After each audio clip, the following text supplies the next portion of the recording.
ஆன்மீக நண்பர்கள் அனைவருக்கும் அன்பு கலந்த வணக்கங்கள். இன்றைக்கு நாங்கள் ஆன்மீகம் சம்பந்தமான பதிவில் முருகப்பெருமான் வழிபாட்டிற்கு மிகவும் உகந்த அதாவது நாளான வைகாசி விசாக திருநாளை பற்றி தான் பார்க்க போகிறோம். முருகப்பெருமான் அவதரித்த தினத்தில் பிறந்தவர்களுக்கு புத்தி கூர்மையும் பல புகழையும் பெறக்கூடிய யோகம் கிடைக்கும்னு சொல்லப்படுகிறது. விசாக நட்சத்திரத்தன்று முருகப்பெருமானை தரிசித்தால் வாழ்க்கையில் உள்ள தடைகள் யாவும் விலகி வெற்றிகள் கிடைக்கும் என்பது நம்பிக்கை.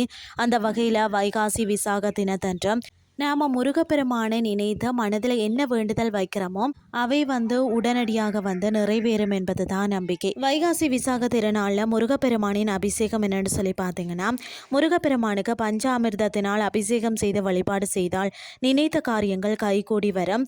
அதே போல பால் அபிஷேகம் செய்தால் நம்முடைய பாவங்கள் யாவும் உடனடியாக தீரும். சர்க்கரை அபிஷேகம் செய்து வழிபட்டு வந்தால் நமக்கு மகிழ்ச்சியான வாழ்க்கை சேரும். அதே மாதிரி சந்தனத்தால் அபிஷேகம் செய்து வழிபாடு செய்தால் சிந்தனையில் வெற்றிகள் கிடைக்கும்.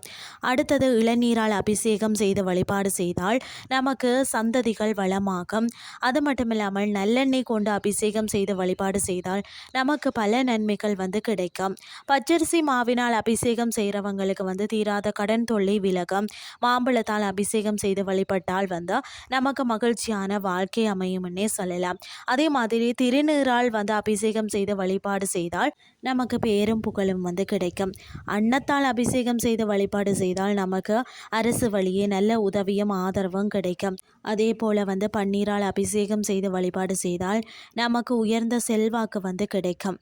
அதாவது தேன் கொண்டு அபிஷேகம் செய்து வழிபாடு செய்தீங்கன்னா நமக்கு சங்கீத ஞானம் கிடைக்கும். வைகாசி விசாகத்தன்று இந்த மாதிரி அபிஷேகம் செய்து நீங்களும் பலனை பெற்றுக்கொள்ளுங்கள்னு சொல்லி கூறிக்கொண்டோம். இன்றைய ஆன்மீகம் சார்ந்த பதிவை நிறைவு செய்து கொள்கிறேன். இதே மாதிரி மற்றும் ஒரு ஆன்மீகம் சார்ந்த பதிவோடு உங்களை சந்திக்கிறேன். நன்றி.